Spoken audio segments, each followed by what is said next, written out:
আসসালামু আলাইকুম প্রিয় শিক্ষার্থীবৃন্দ, আশা করি তোমরা সকলেই ভালো আছো। আজকে আমরা নবম দশম শ্রেণীর বিজ্ঞান বইয়ের দশম অধ্যায় এসো বলকে জানি এই অধ্যায় সম্পর্কে আলোচনা করব। আশা করি তোমরা সবাই মনোযোগ সহকারে আলোচনাটি শুনবে। তোমরা সবাই বুঝতে পেরেছো অধ্যায়টির নামই হলো এসো বলকে জানি, অর্থাৎ এই অধ্যায়ে আমরা বল সম্পর্কে বিশদ আলোচনা করব। আমরা আমাদের দৈনন্দিন জীবনে প্রতিনিয়ত বল শব্দটি ব্যবহার করে থাকি, প্রতিটা ক্ষেত্রেই বল ব্যবহার করি। যেমন ধরো, কোনো কক্ষে প্রবেশ করার সময় ভালো করে লক্ষ্য করে দেখবে যে বিশেষ করে কনফারেন্স রুম বা এসি রুম অথবা দেখবে অফিস আদালতে বা যে রুমগুলো ইউজ করা হয় এই রুমে এক ধরনের কাচের দরজা থাকে। এই দরজার হাতলের পাশে দেখবে লেখা থাকে ধাক্কা দিন বা ইংরেজিতে লেখা থাকে পুশ। অপর পাশে দেখবে লেখা আছে টানুন বা পুল। এই শব্দগুলো অর্থাৎ ধাক্কা দিন বা টানুন, এই শব্দগুলোর ভিতরে আসলে বল রয়েছে, অর্থাৎ ধাক্কা দেওয়ার জন্য বা টানার জন্য বলের প্রয়োজন। আবার ধরো, আমরা কোনো বস্তুকে যদি আমাদের নিচের দিকে টেনে নিয়ে আসতে চাই বা টানতে চাই, তাহলে এই টানের জন্য যেটা প্রয়োজন সেখানেও বলের প্রয়োজন। ট্রাকের সাহায্যে আমরা যদি কোনো বোঝাকে উঠাতে চাই বা কোনো বোঝাকে এক জায়গা থেকে অন্য জায়গায় নিয়ে যেতে চাই, সেক্ষেত্রেও কিন্তু বলের প্রয়োজন। আবার ক্রেনের সাহায্যে আমরা কোনো ভারী বস্তুকে এক জায়গা থেকে আরেক জায়গায় যখন উঠাই, তখন এই ক্রেনের যেটা প্রয়োজন হয় এটারও বলের প্রয়োজন। আবার দেখা যায় যে চুম্বক দ্বারা যখন কোনো লোহাকে আকর্ষণ করা হয় অথবা চুম্বক দ্বারা যখন কোনো পদার্থকে এক জায়গা থেকে আরেক জায়গায় সরায়, এক্ষেত্রেও বলের প্রয়োজন। অর্থাৎ আমাদের প্রাত্যহিক জীবনে প্রতিনিয়ত আমরা বল শব্দটি ব্যবহার করে থাকি এবং বল অল শব্দটি আমাদের জীবনের সঙ্গে ওতপ্রোতভাবে জড়িত। এখন বল কি, বল সম্পর্কে অর্থাৎ আমাদের বলের সংজ্ঞাটা জানা প্রয়োজন। বলের সংজ্ঞার মোটামুটি তিনটা অংশ আমরা বলতে পারি। একটি হচ্ছে বল সেই বাহ্যিক কারণ, অথবা এভাবে বলতে পারি যা স্থির বস্তুর উপর ক্রিয়া করে তাকে গতিশীল করে, অথবা গতিশীল বস্তুর উপর ক্রিয়া করে তাকে স্থির করে, অথবা বস্তুর গতির দিক পরিবর্তন করে, তাকে বল বলে। আমি আবারও সংজ্ঞাটা একটু বোঝানোর চেষ্টা করি।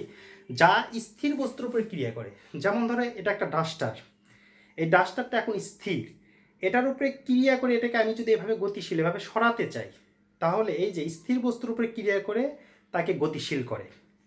অথবা গতিশীল বস্তুর উপর ক্রিয়া করে, যেমন ধরো তোমার বন্ধু সাইকেল নিয়ে যাচ্ছে, তুমি সাইকেলটা আটকাইয়ে দিলে, অর্থাৎ গতিশীল বস্তুকে তুমি স্থির করলে, এটার জন্য তুমি যেটা প্রয়োগ করেছো সেটাই বল।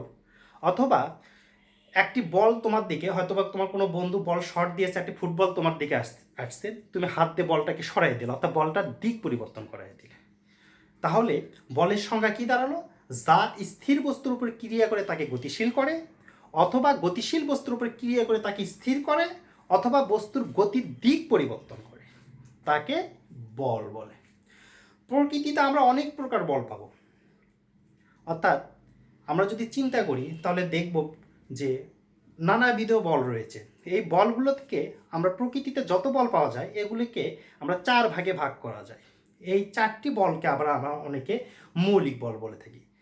এই 4টি বলের একটি হলো মহাকর্ষ বল, 2 নাম্বার তড়িৎ চুম্বকীয় বল, 3 নাম্বার সবল নিউক্লিয় বল, 4 নাম্বার দুর্বল নিউক্লিয় বল। আমরা এখন এই অংশগুলো সম্পর্কে একটু বিশদ বর্ণনা করি। যেমন ধরো মহাকর্ষ বল, আমরা অষ্টম শ্রেণীর বইয়েও পড়েছি যে আমরা সবাই জানি মহাবিশ্বের প্রতিটি বস্তুকণা একে অপরকে আকর্ষণ করে, এই আকর্ষণকে বলা হয় মহাকর্ষ বল। এবং এই মহাকর্ষ বলের কারণেই এই গ্যালাক্সিতে যতগুলো নক্ষত্র রয়েছে সকল নক্ষত্রই কিন্তু ঘুরপাক খায়। এই মহাকর্ষ বল আছে বলেই সূর্যকে কেন্দ্র করে পৃথিবী ঘোরে, আবার পৃথিবীকে কেন্দ্র করে চন্দ্র ঘোরে। আবার পৃথিবীর অর্থাৎ পৃথিবী বা মহাবিশ্বের যত প্রাণী বা যত বস্তু রয়েছে তারা সবাই ভূপৃষ্ঠের সঙ্গে লেগে থাকে, অর্থাৎ কেউ ছিটকে পড়ে না। এটা এই মহাকর্ষ বলের কারণেই হয়ে থাকে। এরপরে রয়েছে তাড়িৎ চুম্বকীয় বল। প্রিয় শিক্ষার্থীবৃন্দরা, এই অংশটা একটু ভালো করে বুঝতে হবে। তাড়িৎ চুম্বকীয় বলের ভিতরে আসলে 2টি অংশ রয়েছে। একটি হচ্ছে তড়িৎ বল, অপরটি হলো চৌম্বক বল। তড়িৎ বল 2টি চার্জিত বা আহিত বস্তুর মধ্যে যে আকর্ষণ বল কাজ করে, যে বল কাজ করে, এটা হলো তাড়িৎ বল বা তড়িৎ বল।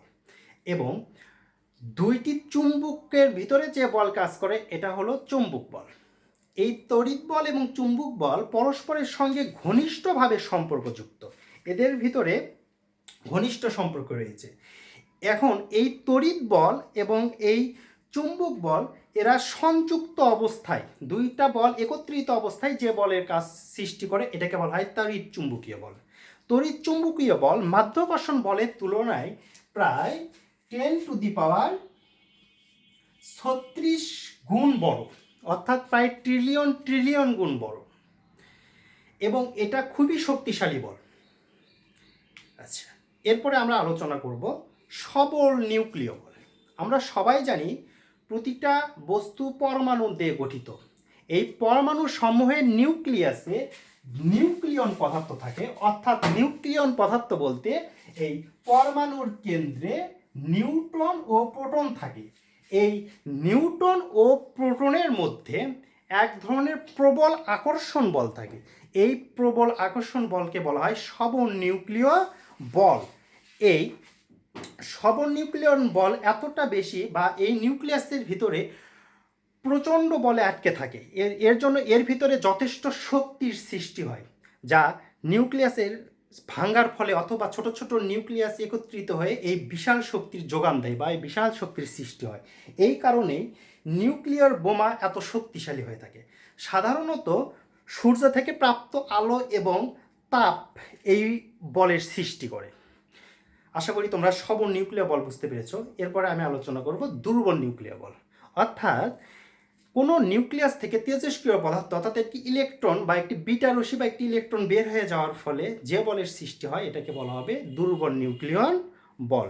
এই বলটা তড়িৎ চুম্বকীয় বলের তুলনায় কম, তবে মহাকর্ষ বলের তুলনায় কিছুটা হলো বেশি। আশা করি তোমরা বল সম্পর্কে সুস্পষ্ট ধারণা পেয়েছো এবং এই টপিকগুলো বাসায় আরেকটু দেখবে। এরপরে আমি আলোচনা করব ঘর্ষণ বল সম্পর্কে।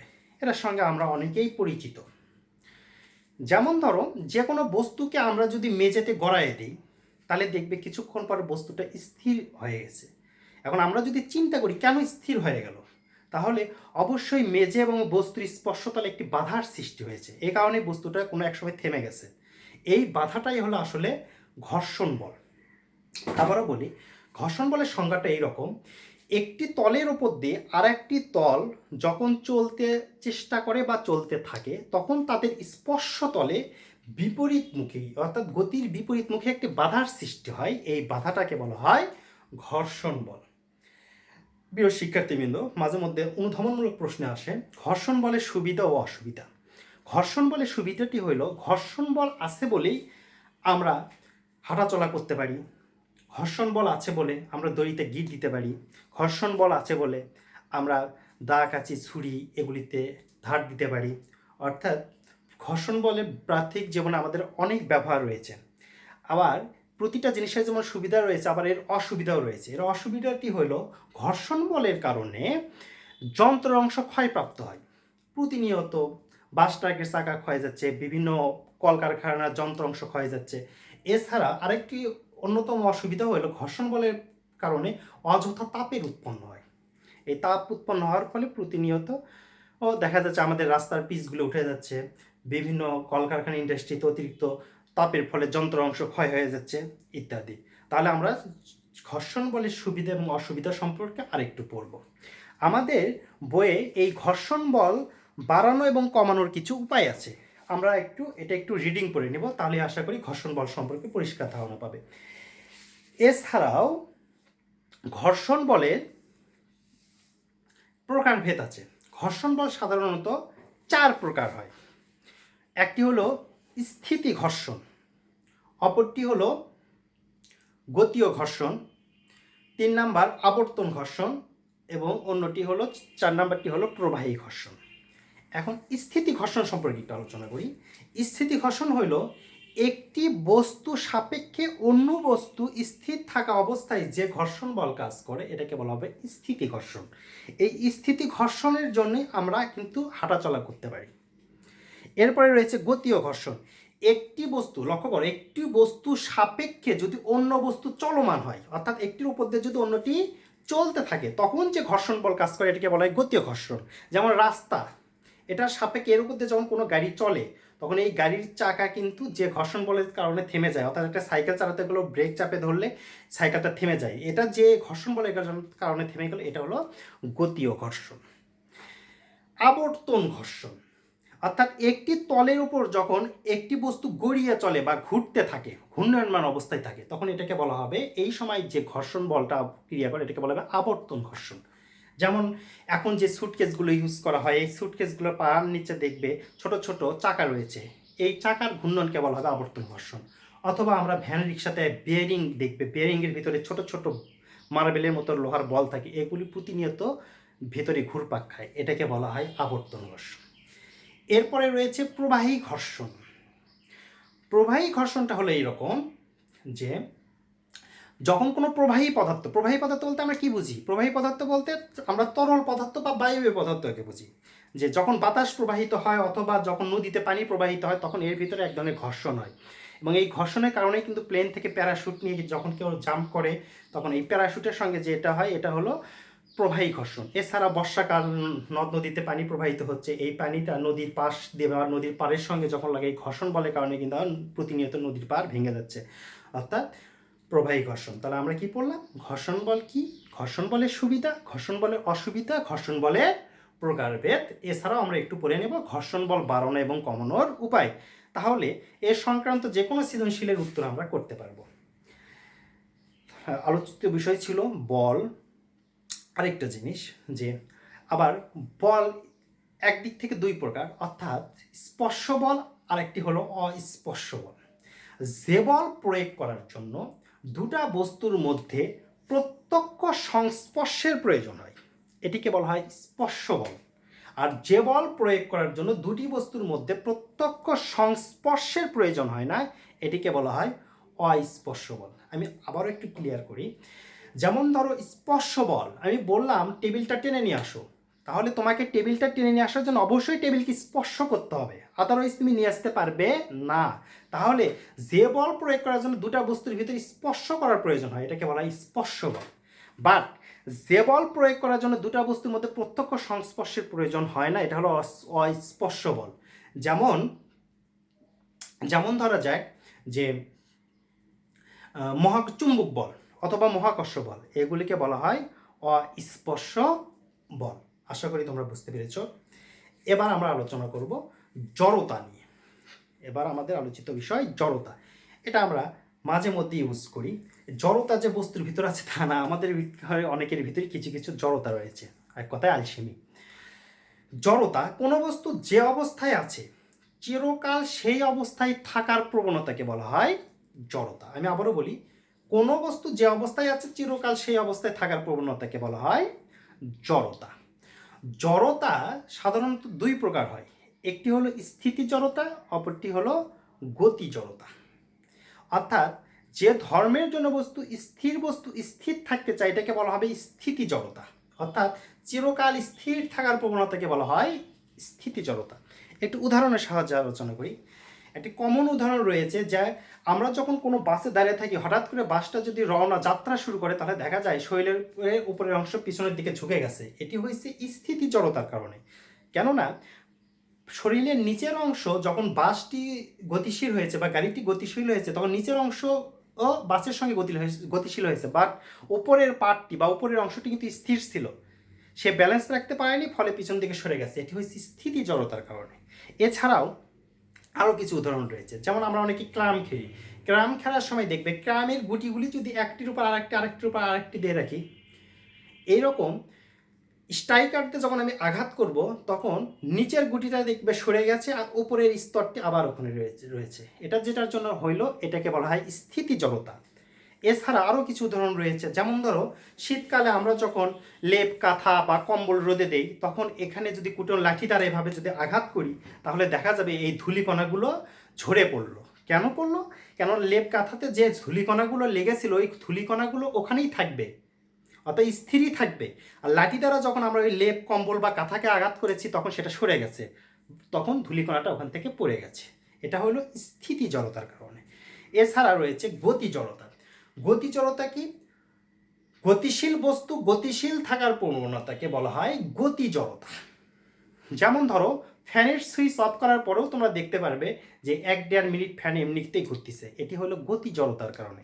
এছাড়া দেখবে চলন্ত বাসে হঠাৎ করে যখন ব্রেক চাপা হয় তখন যাত্রীরা সামনের দিকে ভাবে ঝুঁকে পড়ে, এটা কি বলা হয় গতি জড়তা। তাহলে আমরা কি পড়লাম, জড়তা কি, জড়তার প্রকারভেদ। ওকে, এরপরে আমরা জড়তা অর্থাৎ নিউটনের 3টি সূত্র রয়েছে, তার ভিতরে প্রথম যে সূত্র এটি জড়তার উপর নির্ভর করে দেওয়া হয়েছে। সূত্রটা হলো এরকম যে যে কোনো বস্তুর উপরে বাহ্যিক কোনো বল প্রয়োগ না করা হয়, বাহ্যিক মানে কি, যদি বাহির থেকে বল প্রয়োগ করা না হয় তাহলে স্থির বস্তু স্থির থাকবে এবং গতিশীল বস্তু সমদ্রুতিতে সরলরেখায় চলতে থাকবে। তা অর্থাৎ এখানে জড়তা আবারও বোঝায়, জড়তার কি, যে বাহ্যিক কোনো বল প্রয়োগ না করে যে বস্তু যে অবস্থায় আছে সেই অবস্থায় থাকার প্রবণতাটাই হলো জড়তা। ঠিক এটার উপর ভিত্তি করে নিউটন প্রথম সূত্রে বলেছেন যে কোনো বস্তুর উপর বাহ্যিক বল প্রয়োগ না করলে স্থির বস্তু স্থির থাকবে এবং গতিশীল বস্তু সমদ্রুতিতে সরলরেখায় চলতে থাকবে।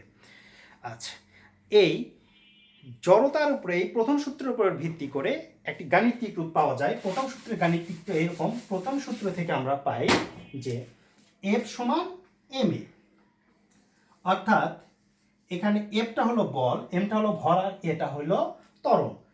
এটার সাহায্যে আমরা বেশ কিছু গাণিতিক সমস্যা পাবো, আশা করি একটু পরে আমি একটা করে দেখাবো। এখন এখানে এটা কি, এটা হলো ত্বরণ। এই ত্বরণের সঙ্গে আমরা একটু পরিচিত হব। ত্বরণ কাকে বলে? সময়ের সাথে বস্তুর বেগ বৃদ্ধির হারকে ত্বরণ বলে। আমি একটু বোঝানোর জন্য উদাহরণ দিই। আমরা যদি কেউ ট্রেনে উঠি বা যে কোনো গাড়িতে উঠি, তাহলে সুপ্রিয় শিক্ষার্থীবৃন্দ দেখবে যে সময় যত গড়ায় যায় গাড়ির স্পিড তত বাড়তে থাকে। যেমন ট্রেনে উঠলে ফার্স্টেই একটু জোরে, তারপরে আরেকটু জোরে, তারপর আরেকটু জোরে, অর্থাৎ সময়ের সাথে বেগ বৃদ্ধি পায়। এই সময়ের সাথে বেগ বৃদ্ধির হারকে ত্বরণ বলে। অথবা যেসব শিক্ষার্থী সাইকেল চালাও তারা দেখবে সাইকেলে আমরা প্রথমবার যখন প্যাডেলটা চাপি তখন সাইকেলে একটু জোরে যায়, দ্বিতীয়বার প্যাডেল চাপলে আরেকটু যায়, তৃতীয়বার প্যাডেল চাপলে আরেকটু যায়, অর্থাৎ প্যাডেল যত বেশি চাপবো সাইকেলের স্পিড বা বেগ তত বাড়তে থাকবে। আর সময়ের সাথে এই বেগ বৃদ্ধির হারকে বলা হবে ত্বরণ। আমি আবারও বলি যে যেমন ধরো কোনো বস্তু এখানে আদি অবস্থায় ইউ বেগে যাত্রা শুরু করেছে, শেষ বেগ হয়েছে ভি, এইটুকু যেতে সময় লেগেছে টি। এই ক্ষেত্রে ত্বরণ a equal to v minus u ভাগ হলো টি, অর্থাৎ সময়ের সঙ্গে বেগের পরিবর্তনের হারকে বলা হয় ত্বরণ। তাহলে আমরা কি পেলাম, প্রথম সূত্র থেকে পাইলাম এফ সমান এম। এটার সাহায্যে এই ধরনের গাণিতিক সমস্যা থাকে, যেমন 10 কেজি ভরের কোনো বস্তুর ভিতরে 2 মিটার পার সেকেন্ড স্কয়ার ত্বরণ সৃষ্টির জন্য কি পরিমাণ বলের প্রয়োজন। আমি আবারও বলি অঙ্কটা, 10 কেজি ভরের, অর্থাৎ ভরটা কত কেজি, 10 কেজি ভরের কোনো বস্তুতে 2 মিটার পার সেকেন্ড স্কয়ার ত্বরণ সৃষ্টির জন্য কি পরিমাণ বলের প্রয়োজন। জাস্ট আমরা শুধু মান বসাই দেবো, এম এর মান কত 10, এর মান কত 2, 10 দুগুণ 20 নিউটন। এরকম কিছু ছোট ছোট গাণিতিক সমস্যা আছে, তোমরা একটু দেখে নেবে বা 2-4টা করার চেষ্টা করবে, তাহলে ক্লিয়ার হয়ে যাবে। আশা করি তোমরা এটা বুঝতে পেরেছো। এরপরে যেটা আমি আলোচনা করব সেটা হলো ভরবেগ।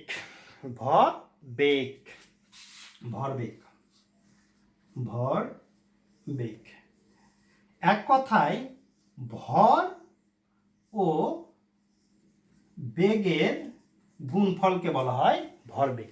সোজা কথায় ভর ও বেগের গুণফলকে বলা হয় ভরবেগ। ভরবেগকে সাধারণত পি দ্বারা প্রকাশ করা হয়, পি সমান এম ভি। প্রিয় শিক্ষার্থীবৃন্দ, এই ভরবেগের উপর ভিত্তি করে নিউটন তার দ্বিতীয় সূত্র দিয়েছে। সূত্রটি হলো এইরকম, কোনো বস্তুর ভরবেগের পরিবর্তনের হার উহার উপর প্রযুক্ত বলের সমানুপাতিক।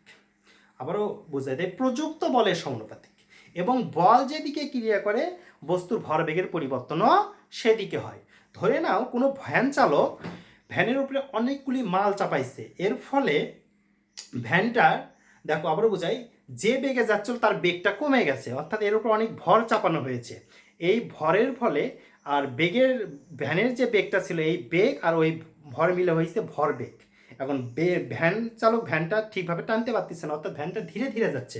আমি যদি এখন তোমাকে বলি তুমি একটু বল প্রয়োগ করো, তুমি ভ্যানটাকে একটু ঠেলে দাও, তাহলে ভ্যানওয়ালা ভাইয়ের একটু সুবিধা হবে। তাহলে তুমি এখন যদি ভ্যানটা পিছন থেকে যদি সামনের দিকে ঠেলো, তাহলে নিউটন বলেছেন কোনো বস্তুর ভরবেগের পরিবর্তনের হার, অর্থাৎ এই ভ্যানটা কি স্পিডে যাবে আর কীরকম ভরবেগের পরিবর্তন হবে, এটা নির্ভর করবে তোমার বলের ওপরে। অর্থাৎ তুমি ভ্যান যত জোরে ঠেলবে এই ভ্যানটাও সামনের দিকে ততটা জোরে যাবে।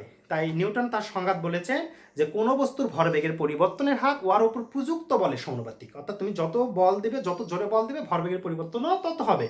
আর সূত্রের দ্বিতীয় অংশে বলছে এই ভরবেগের পরিবর্তনের, আবার বলি যে কোনো বস্তুর ভরবেগের পরিবর্তনের হার ইহার উপর প্রযুক্ত বলের সমানুপাতিক, এবং এই ভরবেগের পরিবর্তন বল যেদিকে প্রয়োগ করবে এই ভরবেগের পরিবর্তন ঠিক সেই দিকে হবে। অর্থাৎ ভ্যানটা যদি তুমি সামনের দিকে বল প্রয়োগ করো তাহলে ভরবেগের পরিবর্তনও সামনের দিকে হবে। এটি নিউটনের দ্বিতীয় সূত্র, কোনো বস্তুর ভরবেগের পরিবর্তনের হার উহার উপর প্রযুক্ত বলের সমানুপাতিক এবং বল যেদিকে ক্রিয়া করে বস্তুর ভরবেগের পরিবর্তনও সেদিকে হয়। এটা সম্পর্কে তোমরা আরেকটু পড়বে। এছাড়াও আর একটা টপিক নিয়ে আলোচনা করা হয়েছে তোমাদের বইয়ে, সেটা হলো ক্রিয়া ও প্রতিক্রিয়া। ক্রিয়া সাধারণত আমরা কোনো বস্তুর উপর যখন বল প্রয়োগ করি এটা হলো ক্রিয়া। যেমন আমি এই বোর্ডে যদি ধাক্কা দিই, এই ধাক্কা এটা দেওয়াটা হলো ক্রিয়া, আর এই বোর্ড উল্টা দিকে আমাকে যে ধাক্কা দেবে এটা হলো প্রতিক্রিয়া। এখানে নিউটন বলেছেন তার তৃতীয় সূত্রে প্রত্যেক বস্তুরই সমান ও বিপরীতমুখী একটি প্রতিক্রিয়া রয়েছে। আবারও বলি যে প্রত্যেক বস্তুরই সমান ও বিপরীতমুখী একটি প্রতিক্রিয়া রয়েছে। অর্থাৎ F1টা যদি ক্রিয়া হয় তাহলে F2টা হবে প্রতিক্রিয়া, বা দুটাই সমান আর মাইনাস চিহ্ন দ্বারা বোঝানো হয়েছে প্রতিক্রিয়া। আর এই ক্রিয়া ও প্রতিক্রিয়া থাকার কারণে বেশ কিছু ঘটনা ঘটে। যেমন আমরা মাটির উপর দাঁড়িয়ে আছি, কেন আছি? ক্রিয়ার প্রতিক্রিয়ার কারণে। আমরা মাটিতে যত জোরে ক্রিয়া করতেছি মাটি ঠিক ততটা পরিমাণ বিপরীত দিকে আমাদের উপরে প্রতিক্রিয়া করে। আমরা যখন জোরে জোরে হাঁটি, মাটির উপর জোরে জোরে যত জোরে পা ফেলাই, অর্থাৎ যত জোরে ক্রিয়া করি মাটি ঠিক ততটা জোরে আমাদের উপরে প্রতিক্রিয়া করে। এছাড়া আমরা দেখব যখন আমরা গুলি চালাই বা রাইফেল দিয়ে গুলি চালাই, অর্থাৎ গুলিটা, আবারও বলছি যে বন্দুকের ভিতর থেকে যে গুলি বা বুলেট যত জোরে বের হয়ে যাবে, বন্দুক বা ওই রাইফেলটা পিছনের দিকে তত ধাক্কা দেবে। অর্থাৎ বের হয়ে যায় একটা ক্রিয়া এবং ধাক্কা দেওয়াটা হলো প্রতিক্রিয়া। এছাড়াও আমরা নৌকা ওঠার সময় দেখবে যে নৌকা থেকে যদি আমরা লাফ দিতে চাই তাহলে যত জোরে লাফ দেব, লাভটাতে হলো ক্রিয়া, আর নৌকা পিছনের দিকে সরে যাওয়াটা হইল প্রতিক্রিয়া। তাহলে মোটামুটি আমাদের এই অধ্যায়টা কমপ্লিট হয়ে গেল। তাহলে আমরা এই অধ্যায়ে আজকে কী কী আলোচনা করলাম? বল সম্পর্কে আলোচনা করেছি, স্পর্শ বল অস্পর্শ বল সম্পর্কে আলোচনা করেছি, বলের প্রকারভেদ আলোচনা করেছি, আমরা ঘর্ষণ বল আলোচনা করেছি, ঘর্ষণ বলের সুবিধা অসুবিধা পড়েছি, ঘর্ষণ বলের প্রকারভেদ পড়েছি, আমরা জড়তা পড়েছি, জড়তার প্রকারভেদ পড়েছি, আমরা নিউটনের সূত্রসমূহ আলোচনা করেছি, প্রথম সূত্র, দ্বিতীয় সূত্র, তৃতীয় সূত্র। মোটামুটি এই অধ্যায়ের সকল টপিকই আলোচনা করা হয়েছে। এখন তোমরা যদি একটু বাসায় বইটা আরেকবার রিডিং পড়ো এবং আরেকবার একটু বোঝার চেষ্টা করো, তাহলে আশা করি এই অধ্যায় সম্পর্কে খুব বেশি প্রবলেম তোমাদের থাকবে না। প্রিয় শিক্ষার্থী বন্ধু, তোমরা সবাই বাসায় আরেকবার বইটা ভালো করে পড়বে। এরপরও যদি কোনো সমস্যায় পড়ো পরবর্তী ক্লাসে তোমরা জানাবে, আমি সলভ করে দেওয়ার চেষ্টা করব। সবাই ভালো থাকবে, সুস্থ থাকবে, নিয়মিত লেখাপড়া করবে। আল্লাহ হাফেজ।